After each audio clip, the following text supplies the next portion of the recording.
Why do we chase perfection even when it's impossible to achieve? I've lived it, I know. Having been brought up in a religious upbringing with rigid beliefs about right and wrong, and also as a competitive gymnast, it was all about trying to reach perfection, trying to hit that perfect 10 and minimize mistakes in order to get rewarded. But here's the truth: perfectionism is exhausting.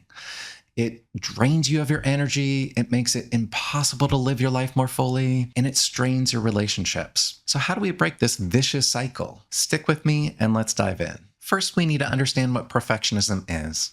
Perfectionism is the unrelenting, unreasonable, self defeating ambition to achieve unreasonable standards. It's often about trying to control the uncontrollable world around us and leads to self criticism, procrastination, and inability to really take in and enjoy the fruits of our labor. It leads to trying to chase that carrot on the stick because we never feel completely whole. So where does perfectionism come from? It can come from a background like I described in myself, but it can also just be about societal expectations that we look a certain way or make a certain amount of money or have a particular job or be in a particular relationship.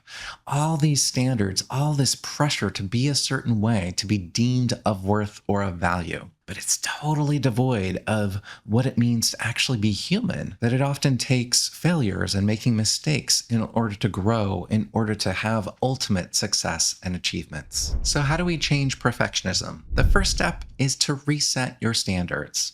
For things that are not life and death, it's okay to achieve maybe 70 to 80% of the goal, the expectation that we could dream would be the best, right? This is about finding a place of good enough and making that okay. The second step is to embrace the practical optimizer mindset. And what I mean by this is about finding solutions that balance quality with reality. It's not about agonizing over the perfect choice or strategy or outcome. Instead, it's about finding something that will get the job done while also not getting stuck in this perfectionistic cycle. So you can still achieve success, still achieve excellence, but from a place that's freer from perfectionism. The third step is to commit to decisions. Instead of second guessing yourself and being indecisive, this is about following through, sticking with it, and trusting your ability to make these decisions and see it through. The fourth recommendation I have is to gradually expose yourself to imperfection, your own. This may be about not checking that text or email repeatedly. It can even be about making mistakes on purpose, small ones, right? Where maybe you're just increasing your tolerance to imperfection and to the fear of failure.